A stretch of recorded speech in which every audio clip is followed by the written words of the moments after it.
But Havlicek steals it. Havlicek stole the ball. Jordan, a spectacular move by Michael Jordan. Somebody please tell LeBron James the rules.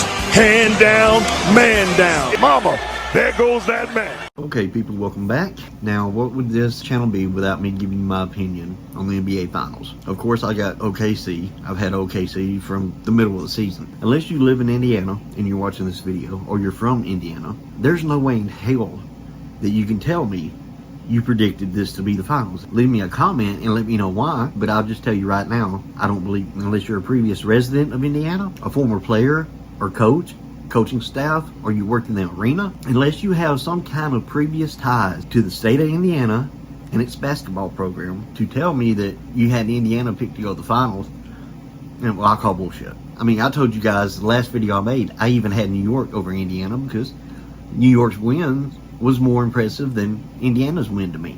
I mean, I'm not knocking what Indiana's done. Dame and Giannis in the first round, Donovan Mitchell in the second round, which I said wasn't that impressive because he really didn't have a full staff until game 3. And by that time, they already had 2 in the bag. So I wasn't impressed with that. This most recent series where they beat New York, that impressed me.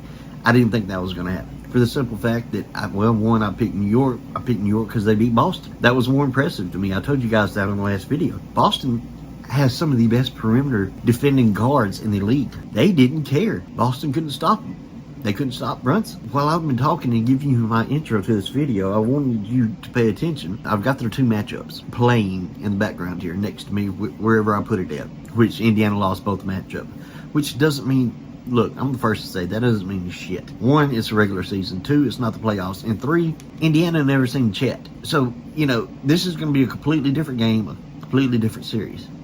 My opinion on it is that you can't beat OKC in 7 games. You just can't. This is the classic, and you hear it all the time in the NBA, right? Better offense trumps better defense. And that is true. I absolutely 1000% agree with that statement. If we are talking about the best individual defensive player in the league defending the best individual offensive player in the league, then yes, offense is always going to trump defense. However, we are talking about team offense and team defense, and I don't think offense trumps defense in this situation at all. I'm very excited though for these finals, and I'll tell you what, neither one of the teams ever won a championship, so we're fixing to have a brand new NBA champion for the first time ever. That's exciting within itself. Second reason I'm excited, there's not a LeBron James or a Kevin Durant or a Steph Curry. It's not a Lakers versus Celtics matchup. Now, I don't know how the NBA Finals are going to go with Indiana, but for Jokic in Denver to take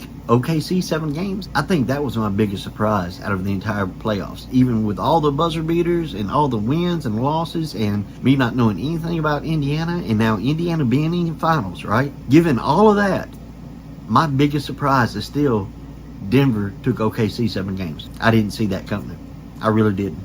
They didn't have the bench to do it, and they didn't have the coach to do it. But they did it. Is that a testament to how good Jokic is? No. He had the worst series he's ever had after the best regular season he has ever produced. Why was that? That's because OKC. So that was really surprising to me. I've got OKC beating Indiana. However, I'm not going to be mad if it goes 7 games. I don't see Indiana taking them 7 games, but I know everybody's picking OKC for their defense and this. Well, they're right to. Okay? In my opinion, people are right to pick OKC, and that's why I'm picking OKC, is because of their defense. Now, it's not the only reason I'm picking OKC. Another reason I'm picking OKC is because the pace at which Indiana plays at, OKC's fine with. It doesn't bother them. In fact, they probably prefer that pace. Okay? They're not New York. They're not, a half-court set team where they're better in the set. OKC gets back and plays transition defense, period. A quarter or a fourth of their points come off defensive plays or deflections or turnovers. I'm looking forward to this finals more than I would be if LA and Boston was in it. I promise you. I promise you I am. And this is coming from a 25-year former Laker fan. You cannot be a fan of basketball and look at this and say, this is bad basketball, I don't want to watch this. And then, of course, their bench. Let me get to their bench. Because OKC goes 8-9 deep, as well as Indiana goes 8 to 9 deep. However, Indiana doesn't have this guy. And because Indiana doesn't, and this guy's not even a starter, okay?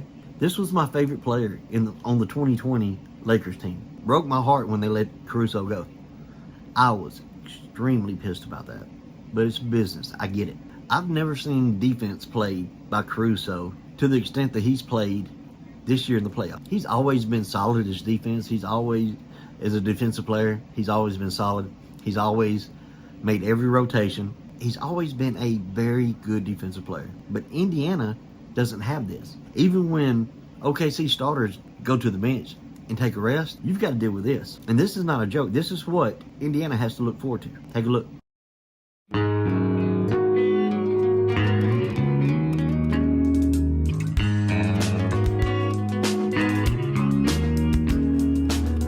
Somebody better help me catch my head, 'cause I'm thinking that I might just lose it. My self-control is out the window, and I feel it on the back of my brain like a bitch in a dream that I can't wake from. So I sit and I stay here by the phone. Right? Okay, so you're looking at a 6'5", excuse me. You're looking at a 6'5", 185-pound Alex Caruso guarding the best player on the planet for the last 5 years, including this year. So you're looking at a 6'5", 185-pound man in Caruso guarding a 6'11", 85-pound, 286-pound. I think is what he's listed as. 6'11", 286. So what are we missing here? Well, you're giving up 6 inches and 100 pounds. Okay, is there a point I'm trying to make? No. There's no point I'm making. Caruso's making it for me.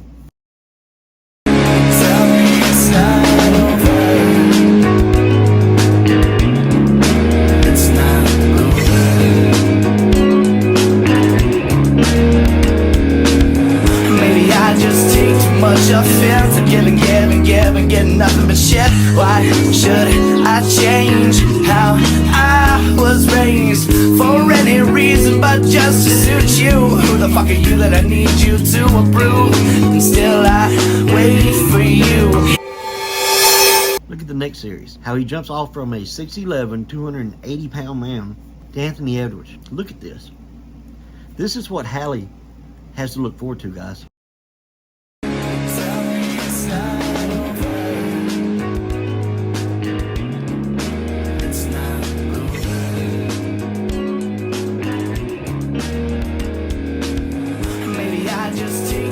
Offense. I'm giving, getting nothing but shit. Why should I change how I was raised for any reason but just to suit you? Who the fuck are you that I need you to approve? And still I wait for you.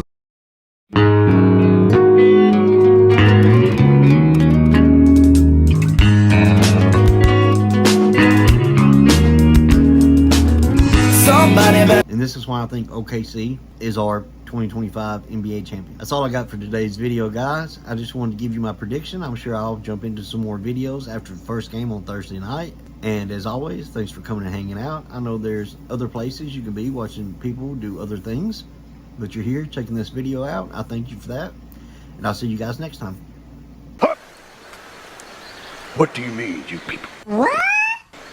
What do you mean, you people? Huh? I've seen you guys can shoot, because part of the game's at shooting. There's fundamentals of defense. The 5 players on the floor function as one single unit. A team, no one more important than the other.